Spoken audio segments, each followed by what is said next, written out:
আসলে হয় কি ভাই, কাজ কাম না থাকলে, বেকার থাকলে মনের অবস্থা খারাপ লাগে। মাঝে মধ্যে টেনশনে পাগল হয়ে যাই গিয়া।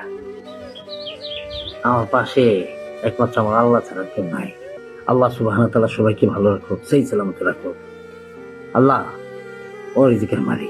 হাতে কাজ না থাকায় তীব্র অর্থকষ্টে দিন পার করছেন ছোট পর্দার পরিচিত মুখ অভিনেতা শামীম হোসাইন। একসময় যিনি অসংখ্য নাটক ও চলচ্চিত্রে অভিনয় করে দর্শকদের হাসিয়েছেন, আজ সেই অভিনেতায় পরিবার নিয়ে কঠিন সময় পার করছেন। জানা গিয়েছে প্রায় 1 বছর ধরে তিনি নাটকের কাজ থেকে দূরে রয়েছেন।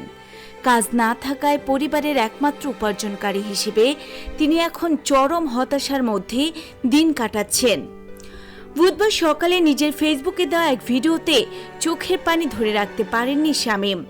আবেগঘন কণ্ঠে তিনি বলেন, রমজানের 14 দিন চলে গেল, কিন্তু কাজ না করে বেকার থাকলে মনের অবস্থা খুব খারাপ হয়ে যায়।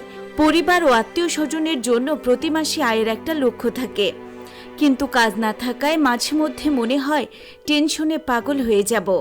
এখন আমার আল্লাহ ছাড়া পাশে আর কেউ নেই, এমন কথাও বলেন তিনি। এর আগে এক ফেসবুক পোস্টে শামীম লিখেছিলেন, আমরা মধ্যবিত্ত পরিবার, তাই জানালার ফাঁক দিয়ে তাকিয়ে থাকি, যদি কেউ কোনো কাজের জন্য ডাকে, যদি কেউ পাশে এসে দাঁড়ায়। জানা যায় প্রায় 20 বছর আগে জীবিকার তাগিদে কুলিগিরি, পকেটমারির মতো ঝুঁকিপূর্ণ কাজ, এমনকি রিকশা চালিয়েও দিন পার করেছেন তিনি।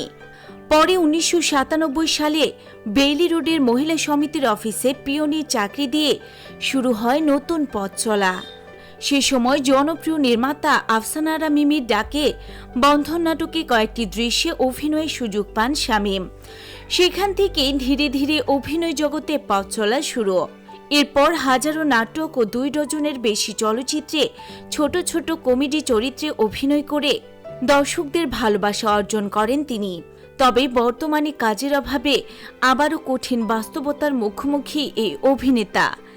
এখন তার একটাই আশা, আল্লাহ যেন তার সহ সবার রিজিকে বরকত দেন এবং আবারও যেন নতুন করে কাজের সুযোগ পান মিডিয়ায়।